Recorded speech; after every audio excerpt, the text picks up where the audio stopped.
Eastwood's industrial quarter was nearly deserted when the rain began to fall. By 3 a.m., the streets were empty, except for one man standing motionless near the curb. He wore a dark overcoat soaked through at the shoulders, his figure hunched as if the weight of the storm pressed directly on him. His hands trembled slightly. Then, as if something inside gave out, he collapsed, face first onto the wet pavement. No one moved. Across the street, 2 men lingered in the shadows outside a closed convenience store. They exchanged a look and began to cross, slowly, with intent. Elena Brooks, watching from the rear employee entrance of the Pinecrest Manor Hotel, didn't hesitate. She pushed the door open and ran into the rain, splashing through puddles without slowing. "Sir," she said firmly, kneeling beside the fallen man. His eyes fluttered but didn't open. His watch, an unmistakably expensive piece, clung to his wrist. His wallet had fallen nearby, revealing a name, Julian Maddox. The approaching men were 6 steps away now. Elena grabbed Maddox under the arms and began to pull. He wasn't fully conscious, but his legs moved just enough to help. Together they slipped through the hotel's side door just as the men reached the sidewalk. Inside, the hallway was dim and quiet. She lowered him onto a bench near the laundry room and stepped back, watching as he slumped sideways. His breath was thick with alcohol. Water pooled beneath his shoes.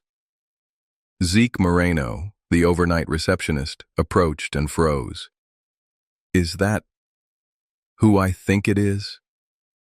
"It's him," Elena replied. "Get me a cab." When the taxi arrived 15 minutes later, she handed the driver a $50 bill from her own wallet. "Take him straight home. Don't charge him. Don't wake him." The driver nodded without asking questions. Maddox stirred briefly as she fastened the seatbelt. "You're the kind that still matters," he mumbled, almost inaudibly. She didn't respond. As the taxi disappeared into the storm, Elena remained at the hotel doorway, silent. Back inside, the lobby clock read 3:18 a.m. The floors were slick, the air filled with the hum of old ceiling lights. Nothing looked different, but something had changed. The next Thursday unfolded like any other at Pinecrest Manor. Elena had just finished restocking the napkin trays behind the bar when the lobby doors opened with a sharp chime. She barely glanced up, expecting a familiar face, maybe one of the long-term guests or a delivery. But the room fell unusually quiet, drawing her attention. Standing near the entrance was the man she had helped a week ago. Clean-cut, composed, and alert, he looked nothing like the rain-soaked figure who had nearly collapsed outside. Gone were the soaked clothes and disoriented gaze. In their place stood a confident man in a tailored suit, his presence commanding, his expression unreadable. He crossed the room with calm, purposeful steps and placed a leather folder on the bar. No drama, no small talk. He simply told her that he was the owner of Pinecrest Manor and several other properties. This hotel had been underperforming for some time, and he had been preparing to sell it off. But something had changed. Her. He explained without embellishment that he'd reviewed the security footage from that night, looked into her work record, and spoke to his advisors. He knew about her background, her decision to leave college, her commitment to caring for her mother, and her efforts to keep the hotel running despite poor management. She wasn't just doing her job. She was keeping the place afloat. The folder contained the offer, full ownership of the hotel, debts cleared, renovation funds already approved. A legal team would handle the transition if she accepted. There were no strings, just a decision to be made. He left shortly after, disappearing as quietly as he had arrived.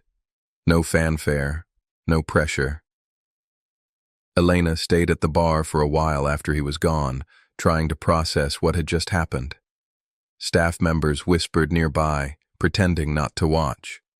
Her name was on the folder, and everything inside was addressed to her. She took it home that evening, placing it on her kitchen table like something fragile. As the night deepened, she finally opened it. The contents were real. Legal documents, title transfers, renovation proposals, all official, all ready.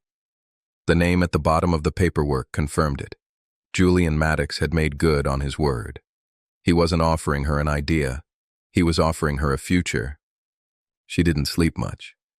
Instead, she sat in silence, thinking about everything that had led to this moment. For the first time in a long time, she let herself believe that something impossible might actually be happening, not because she'd asked for it, but because she had earned it. In the days that followed, nothing about Pinecrest Manor changed, not to the untrained eye. The carpets remained frayed near the stairwell, the vending machine still jammed, and the lobby radio played the same soft jazz loop on repeat. But Amara noticed everything, and for the first time, it felt like the hotel was no longer just where she worked. It was where something had begun. The leather folder traveled with her from shift to shift, tucked inside her satchel, never far from reach. She didn't need to reread the documents. Every line was etched in her memory. What caught her off guard wasn't the content, but the weight of being seen. Of having someone not just notice her efforts, but respond with something so concrete. She started observing the building in a new way, not as a place in decline, but as a structure with potential. She noted where the light struck best in the afternoons, where the walls held warmth despite the draft, where a new archway could bring in more space and air. The hotel didn't need to be grand, it just needed care. And now, perhaps, the chance to be remade. One afternoon, a parcel arrived in her name. No fanfare, no return label, just a clean white tube and a manila envelope. Inside were architectural sketches, minimal but precise. Updates for the guest rooms, the front desk, the kitchen layout. No demands, just suggestions. Tucked between the pages was a small slip of paper. Restore what deserves to last. She didn't tell the others. Instead, she began taking quiet stock of the property, walking hallways she usually passed without notice, opening locked utility doors, running her hand along the windowsills to feel where cold seeped through. No one questioned her. She moved like someone with a task. At home, she laid the documents out on her kitchen table and studied them slowly. Her apartment was modest but tidy, and the smell of warm fabric softener hung in the air from the dryer down the hall. She thought about the people who passed through the hotel each week, tourists, business travelers, a few regulars with nowhere else to go. What would it mean to turn the building into something more than a place to sleep? On Thursday morning, as the city shook itself awake under gray skies, she made the call. There was no ceremony in her voice, no tremble, just a simple sentence to the lawyer listed in the contract. I'm ready to take the next step. The legal transition came and went with little ceremony, a few signatures, quiet confirmation, and a digital scan sent to her inbox. That was it. No ribbon cutting, no headlines. Just a woman walking home with a folded contract in her coat pocket and a to-do list already forming in her mind.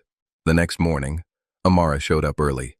The sky was still gray, the city not quite awake. She unlocked the front doors of Pinecrest Manor, stepped into the cool stillness of the lobby, and began to walk. She started in the basement, the oldest part of the building. Dust hung in the air, and old furniture leaned against the walls like forgotten memories. She didn't flinch, just walked slowly, making mental notes, what could be kept, what needed to go. From there, she worked her way up. No formal plan, no announcement to the staff, just action. She repaired the supply log, cleaned out the storage cabinets, removed broken decorations from the lounge and replaced them with clean shelves, empty for now, but ready. When Theo asked what she was doing, she simply said, tidying. And he nodded, like that made sense. The transformation wasn't loud, but it was constant. A hallway repainted, a vending machine restocked, the front doormat replaced with a sturdier one that didn't curl at the corners. Marty noticed first, then Alma. They didn't ask many questions, just joined in quietly. Work became smoother, lighter somehow. Amara scheduled basic maintenance, plumbing, heating checks, fire extinguishers serviced. She started a logbook and placed it at the front desk with a new pen. No one was told to use it, but within 2 days, small notes appeared. Light flickering again. Need new batteries in the remote. Staff began to speak up, not to complain, but to participate. She didn't rush. Each small repair earned its place. She listened before acting, asked questions, wrote things down. The work was steady, focused, physical. Guests didn't know who she was. Not really, but they responded. One left a note in the suggestion box. Feels different here, more cared for. That night, alone in the office, Amara sat at the desk and looked at the building's old blueprints. Some corners of Pinecrest Manor couldn't be saved, but many could. And now, that choice was hers to make. The transformation of Pinecrest Manor wasn't dramatic. It unfolded in fragments, a wall patched here, a leak sealed there. But the effect was cumulative. Day by day, the building began to behave differently, less resistant, more responsive, as if it had been waiting to be taken seriously again. Amara approached it like a long-term puzzle. No shortcuts, no cosmetic fixes. She walked the perimeter each morning, noting small changes. A door that didn't stick anymore. A draft that had finally vanished from room 211. She moved with quiet focus, checking deliveries, reviewing invoices, asking tradespeople to explain their work. Not to micromanage, to understand. She didn't wear anything different, no new title on her badge. But the shift was obvious to anyone paying attention. Her presence was steadier now, purposeful. She didn't rush. She prioritized. Some improvements were immediate. The cracked lobby window was replaced. The rusted water tank drained and repaired. New bedding arrived in plain packaging, crisp, breathable, nothing fancy. Others took time, electrical rewiring, plumbing diagnostics, mold checks behind long-forgotten wall panels. These weren't the things guests saw, but Amara insisted they came first. Staff slowly adapted to the new rhythm. They weren't asked to change, but they responded to her constancy. Theo started tracking lost items in a digital logbook. Marty created a supply inventory by hand. Alma requested her shifts be extended by an hour twice a week, unprompted. They weren't just clocking in anymore. They were participating. Amara still worked shifts. Not because she had to, but because she wanted proximity. She folded towels, handled check-ins, cleaned the windows when no one else had time. She knew that ownership was about more than paperwork. It was about being present, when things broke, when people arrived, when decisions were needed, and always, there was the building itself. Pinecrest had once felt indifferent, cold even, but now it was softening, responding. Light pooled longer in the hallways. The scent of dust was replaced by faint hints of paint, wood, and clean linen. Even silence felt different, less like vacancy, more like rest. It wasn't finished. She knew that. But the difference between decay and progress isn't always loud. Sometimes it's just the absence of things falling apart. It started with a name mentioned on a travel forum. Nothing official, just a short comment beneath a longer thread. Stayed at Pinecrest last month. Quiet, clean. Something about it felt kind. Amara didn't see it until much later. But the effect came quickly. Guests began arriving with questions. Not about room service or amenities, but about the building, about the people who worked there. Did this place used to be a school? One asked. Was it always this calm? Another wondered aloud during check-in. Amara answered what she could, but most of the time she just smiled. The hotel had begun to carry presence again. That was the only word she could think of. It didn't push for attention. It simply existed, stable, open, grounded. People seemed to sense that. By the end of the month, weekends were consistently full. A yoga instructor booked a stay for a retreat group. A small book club asked to use the side room for a discussion. A travel writer checked in quietly, said nothing, then left behind a folded note at the front desk. Keep it exactly like this. Amara didn't change course. She just kept maintaining what was already underway. She refreshed the lobby chairs with sturdier cushions, added hooks to the rooms for coats, installed a doorbell at the staff entrance that finally worked. None of it was expensive, just intentional. And guests noticed. Not all of them, but the ones who returned did. There was a couple from Ohio who came back for their anniversary. A woman traveling alone who brought flowers for Marty. A grandfather and grandson who spent a rainy afternoon playing checkers in the sitting area, their laughter drifting up the stairwell. The hotel was no longer being restored. It was being lived in. Each evening, when the last check-in was done and the coffee machine switched off, Amara would walk the property, not to inspect, just to feel the stillness. She passed the laundry room where Alma now left fresh towels folded in perfect thirds, the lobby where Theo had added a small stack of crossword books next to the guest ledger. The lights were soft, the air was clean, and in that quiet, unremarkable calm, she felt the simplest, most powerful thing a place can offer: welcome. Some stories don't end with applause. They end with quiet routines, the kind that repeat because they work. At Pinecrest Manor, the new normal looked like small things done well. Guests arriving early and being greeted by name. Towels folded in thirds. Fresh tea near the lobby bookshelf. No chaos. No performance. Just rhythm. The building no longer needed attention. It had found its pace. Amara spent more time in the background now.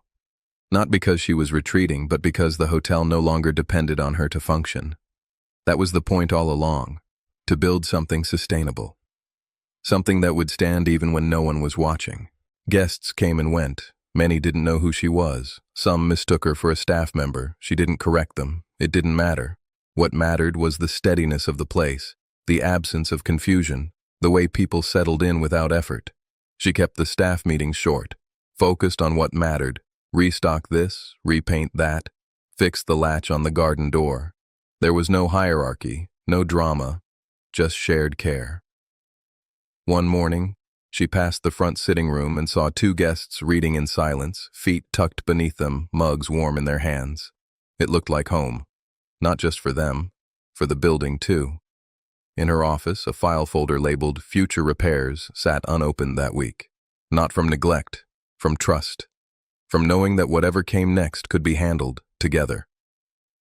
The hotel had become what she hoped it would, a quiet answer to uncertainty, a place where people arrived uncertain and left steadier, a place built not on ambition but on attention. If this story felt real to you, share it. Someone out there needs to be reminded. Stability is not a fantasy, it's built, slowly, intentionally, with care. This is a fictional story. All characters and places are imagined, but its emotional truth matters. We believe in equality, in dignity across every background, race, gender, identity, and experience. We oppose discrimination in all forms. Everyone deserves a second chance, a place to exhale, a reason to stay. Because the quiet work of healing and of rebuilding belongs to everyone.